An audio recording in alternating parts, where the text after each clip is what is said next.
Hey. So guys, my name is Hamad and today I'm going to tell you a very basic automation, but it's very effective. Let me give you an example.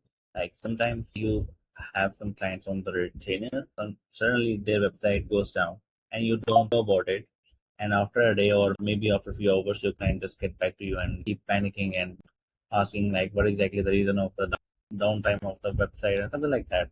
So in order to save yourself from those issues, you can just make this small automation, and it's very basic but yet effective. It will tell you like if the website is loading slowly, maybe if there's a lot of traffic in your website, and it can also give you a proper response if the domain is expired.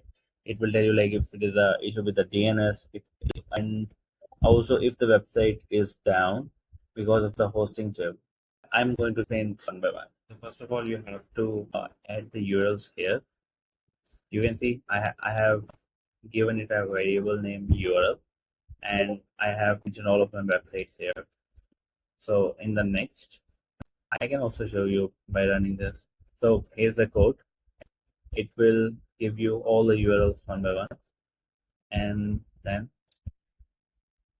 it will run the loop here. It will fetch all the data from that URL.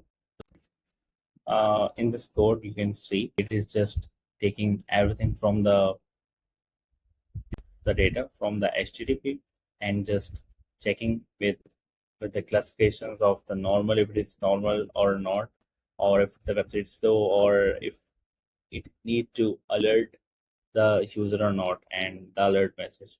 So it is pretty obvious, like it is classified like if there's any issue with the website, if the website is suspended, DNS issues, and something like that, or if it is just normal. Or it will also see if the website is loading slowly, and alert logic.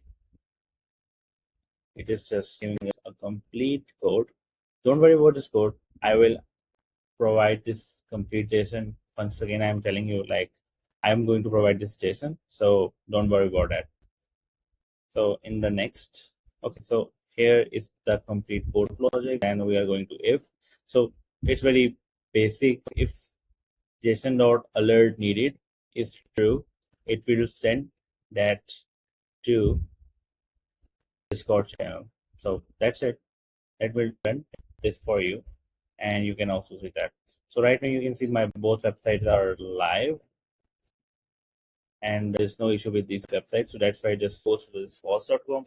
So let's say if I add another website here, comma summer.com, and let's put like this. Let's give it some spaces. And okay, so if I run this, you can see one goes here. Like you can, it send a message in my Discord channel, website down, URL, and the reason. So it is very practical, and right now we really need these kind of systems because we really want our customers happy and they don't worry about these small issues, which is very common nowadays. All right, then I will share this n8n JSON file, and if you have any questions, just comments and I will reply them back. Thank you so much. Bye bye.